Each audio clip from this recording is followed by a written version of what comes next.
শ্রদ্ধা আর ভালোবাসায় পালিত হচ্ছে প্রয়াত এমপি ও মন্ত্রী হারানোর রশিদ খান মুন্নুর অষ্টম মৃত্যুবার্ষিকী পালিত হয়েছে। মৃত্যুবার্ষিকী উপলক্ষে বিএনপির সাবেক এই গুণী নেতার কবরে ফুল দিয়ে শ্রদ্ধা জানায় জেলা বিএনপি ও প্রয়াত এই মন্ত্রীর কন্যা আফরোজা খান রীতা। মুন্নু প্রতিষ্ঠিত মেডিকেল কলেজ অ্যান্ড হাসপাতাল, স্কুল অ্যান্ড কলেজ ও শিল্প প্রতিষ্ঠানের কর্মকর্তা কর্মচারীগণ, এছাড়াও ছাত্রদল, যুবদল, শ্রমিক দল, স্বেচ্ছাসেবক দল সহ বিভিন্ন অঙ্গ সংগঠনগুলোর বিশিষ্ট ব্যক্তি নেতাকর্মীরা ফুল দিয়ে শ্রদ্ধা জানিয়েছেন।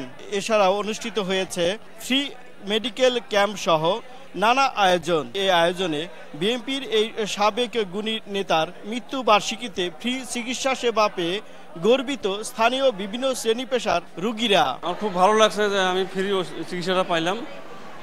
আমি চিকিৎসা পেলে আমার খুব ভবিষ্যৎ খুব ভালো হবে। পেটে ব্যথা, তাই এখান থেকে ডাক্তার দেখাইয়া ওষুধ দিচ্ছে। আমার হাত পা ব্যথা, গিরা ব্যথা, আমি ডাক্তার দেখাইতেছি, ফ্রিতেই দেখাচ্ছি। টিকিট কাটার সময় যে ওরা ভিজিটটা নিত ওটা নেয় নাই। ফ্রি চিকিৎসা পেয়ে ভালো লাগতেছে, আরো আসবো। এর আগে আসছিলাম, জ্বর আসছিল, নিউমোনিয়া আসছিল। মৃত্যুবার্ষিকী উপলক্ষে ফ্রি চিকিৎসা চলছে। চিকিৎসার জন্য আসছি, ঠিকই ফ্রি দেখাচ্ছি। আজকে আগে কখনো আসিনি, আজকে প্রথমে আসছি।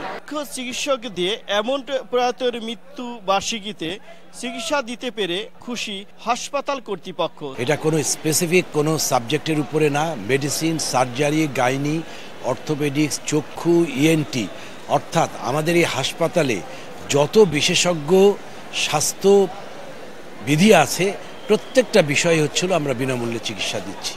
জনগণের মাঝে যে বিপুল সাড়া দেখছি, আপনারা ইতিমধ্যে জানবেন যে অলরেডি আমাদের কিন্তু 1000 রোগী কিন্তু ক্রস হয়ে গেছে এবং আমরা আশা করছি যেহেতু 4টা পর্যন্ত আমাদের এই কর্মসূচি, আমাদের ধারণা অন্যান্য যে কোনো সময়ে আমাদের এভারেজ 3-3.5 রোগী হয়, এবার আমরা আশা করছি হয়তো বা 5000 রোগী আমাদের ক্রস করে যাবে। বাবার স্বপ্ন পূরণ করতে ও দলীয় কার্যক্রমও বাবার দেখানো পথে চলতেই চায় তার মেয়ে ও মানিকগঞ্জ জেলা বিএনপির সভাপতি আফরোজা খান রীতা। অবশ্যই দলও জানে যে হারুনা রশিদ খান মুন্নু এমন একজন আদর্শবান সৎ মানুষ ছিলেন যে কখনো সে দলের কাছ থেকে কোনো কিছু চায় নেই, সে বরঞ্চ দলকে দেওয়ারই চেষ্টা করেছে।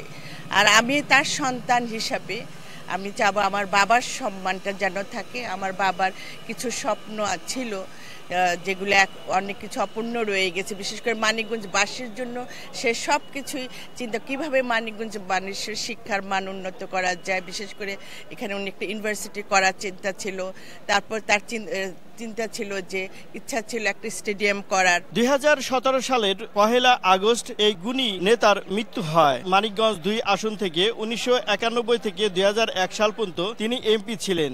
এছাড়াও মানিকগঞ্জ 3 আসনে 2001 সাল থেকে 2006 সাল পর্যন্ত তিনি দপ্তরবিহীন মন্ত্রী ছিলেন।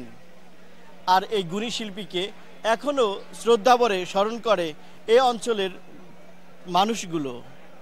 মোহাম্মদ ইউসুফ আলী, সময় সংবাদ, মানিকগঞ্জ।